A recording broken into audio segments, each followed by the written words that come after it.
자기 모습의 기쁨을 돕게 합니다. 축하드립니다. 오늘의 성탄으로 2014년을 마무리하고 있습니다. 오늘은 오순신사에 예수님께서는 요한 사도 복음서가를 통해 우리에게 한 가지를 알려주신 것 같습니다. 요한 사도 요한은 제베도의 아들로 게네사렛 호수에서 고기를 낚고 있을 때 예수님의 부르심을 받아 제자가 되었습니다. 그는 친형이자 같이 부르심을 받은 야고보와 베드로와 함께 예수님께서 가장 가까이 두는 제자가 되었습니다. 그래서 예수님께서는 야이로의 죽은 딸을 살렸을 때, 그리고 예수님께서 영광스러운 모습으로 평화하실 때, 경고하셨을 때, 또 최후의 만찬을 마친 예수님께서 겟세마니에서 기도하실 때, 예수님께서는 베드로와 야고보와 그의 동생 요한만을 따로 데리고 다니며 당신 가까이에 항상 두셨습니다. 어쩌면 12명의 제자 중에 특별한 사랑을 그들에게 준 것입니다. 그러한 사랑을 알아채는지 요한은 자신을 이렇게 표현합니다. 예수님께서 사랑하시는 제자. 자신이 자신을 이렇게 표현할 수 있을까라는 좀 거만하다는 생각이 들기도 하는 것 같습니다. 그러나 그의 삶을 보면 이러한 확신이 있었기 때문에 가능했겠다는 생각을 했습니다. 예수님께서 당신을 따르던 많은 제자 가운데 따로 불러주신 제자가 12명입니다. 그중 유다 이스카리옷을 빼면 11명의 제자가 있습니다. 예수님의 삶을 아주 가까이서 보았던 제자였고 예수님의 사랑을 많이 받았던 제자들이었습니다. 그리고 앞서 말씀드린 대로 12명의 사도 중에서도 예수님께서 특별히 당신 곁에 두신 제자가 3명이었습니다. 베드로와 야고보와 그의 동생 요한. 예수님께서 특별히 당신 곁에 두신 3명의 제자뿐 아니라 나머지 제자들, 또 12명에 포함되지 않지만 당신을 따르고 있던 제자들을 모두 특별히 사랑하셨습니다.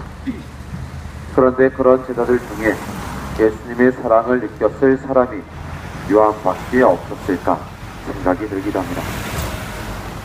자신들이 믿고 따르던 스승이 잡혀갑니다. 그리고 어떤 근거를 찾을 수도 없는 억지스러운 이유를 들어 자신들의 스승이 재판에 넘겨지는 것을 보게 됩니다. 또 처참히 매를 맞는 모습을 보며 자신들에게 책임라고 생각했던 스승이 아무것도 하지 못하는 무기력함을 보게 됩니다. 그리고 십자가를 메고 걸어갈 때 3번이나 넘어질 정도로 나약함을 보았고 마지막으로 십자가 위에서 가진 모욕을 받으며 죽어가는 모습을 보게 됩니다. 대단하고 위대한 인물인 줄 알았는데 아무것도 아닌 사람이었던 것입니다. 이렇게 자신들이 믿고 따랐던 스승이 아무것도 아닌 것을 알고 다들 그 고통의 길에 동참하지 않을 때, 그 고통의 길을 피하려고 할 때, 그 고통의 길을 외면할 때 한 사람만이 그 길에 동참하고 있었습니다. 바로 자신을 예수님으로부터 사랑받고 있는 제자라고 불렀던 요한 사도입니다. 요한 사도는 예수님의 십자가 아래에 있었습니다. 요한은 희망을 버리지 않았습니다. 예수님께서 그리스도이시라는 것을, 생명의 주인이시며 평화의 주인이시라는 것을 십자가 위에서 예수님은 세상으로부터 버림받았지만 그것을 보고 있는 요한은 희망을 버리지 않았던 것입니다. 체념하지 않았습니다. 어찌 보면 자신을 믿지 않았던 것입니다. 세상을 믿지 않았던 것입니다. 십자가 아래에 있었다. 이 말은 자신이 믿었던 모든 것들 역시 포기하였고 그 모든 것들 자신이 스스로 죽였던 것입니다.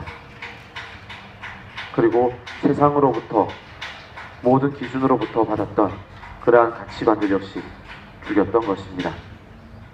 어쩌면 요한은 순교하지 않았지만 이때 성모님과 같이 순교하지 않았나 생각합니다.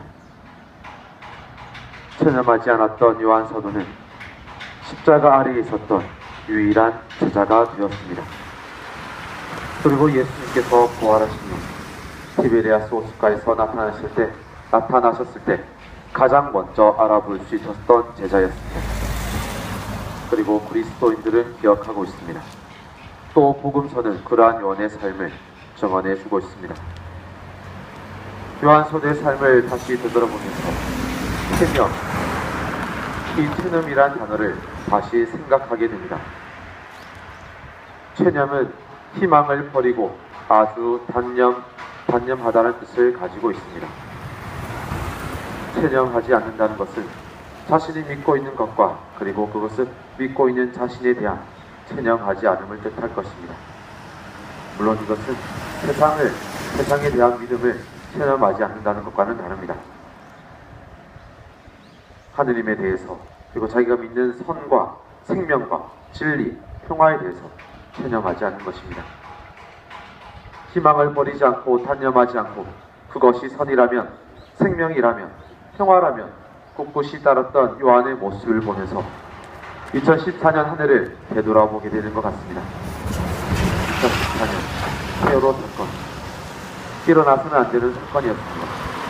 이 사건이 터지고 난 후 이것에 대해 대처하는 국가의 모습은 국민들에게 실망만 안겨주었습니다. 그래서 이래서는 안 된다며 한국을 바꾸기 위해 다들 한 목소리를 내었습니다. 5천만의 대한민국 국민은 모두 풀어했습니다. 그러나 시간이 지남에 따라 그렇게 한국 사회를 여기까지 끌어왔던 그 안일한 문화들, 관피와 군피야 그리고 알지 못한 그 힘들을 세상에 드러내고 바꾸자고 했지만 오히려 세월호 사건의 피해자들을 무슨 죄인 취급하며 정부는 그들에게 희망을 빼앗아 버렸습니다. 쌍용 자동차 해고 노동자들을 절망의 끝으로 밀어버린 사법부의 판결은 한국 사회가 법치 국가라는 말이 도색하도록 절망에 빠뜨렸습니다. 그리고 그들이 추운 겨울 날씨에 70m 고공 굴뚝위로 그들을 몰아냈습니다. 헌법을 수호한다는 이들에게서 정당 재산을 심사 판결을 받고 또 한 번 거리로 내몬 헌재는 국민들의 소리와 길을 막아버렸습니다. 강정마을 해군기지 건설도 계속 마을 주민들을 쏘아오고 있습니다. 그리고 밀어내고 저희들을 그들의 사람으로 만들어버리려고 하고 있습니다. 정부는 소외된 이들, 가난한 이들, 사회가 미쳐 돌보지 못하고 있는 이들을 계속 체념시키도록 하고 있습니다. 올 한해 송파 세모녀 사건으로부터 시작해서 11월 초까지 있었던 65세의 아저씨 국밥 한 그릇 드시죠. 체념하지 마시고 사람들을 체념하게 만드는 이 정부는 우리를 계속 벼랑 끝으로 내밀고 있는 것 같습니다. 그러나 역사는 기억합니다. 요한 사도가 십자가 아래 있었던 것처럼 그래서 그리스도인들이 모두 기억하고 복음이 증언해 주고 있는 것처럼 역사는 기억하고 증언해 줄 것입니다.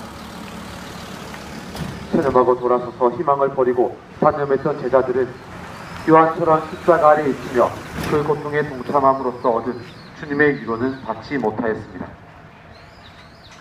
체념하고 있지 않는다면 요한 사도가 부활하신 예수님을 가장 먼저 목격할 수 있는 은총을 받았던 것처럼 2015년에도 체념하지 않고 선을 위해, 평화를 위해, 생명을 위해 살아간다면, 부당한 국가 권력을 위해 살아간다면 평화를 분명히, 생명을 분명히 주님께서 우리 눈에 보이도록 해 주실 것입니다.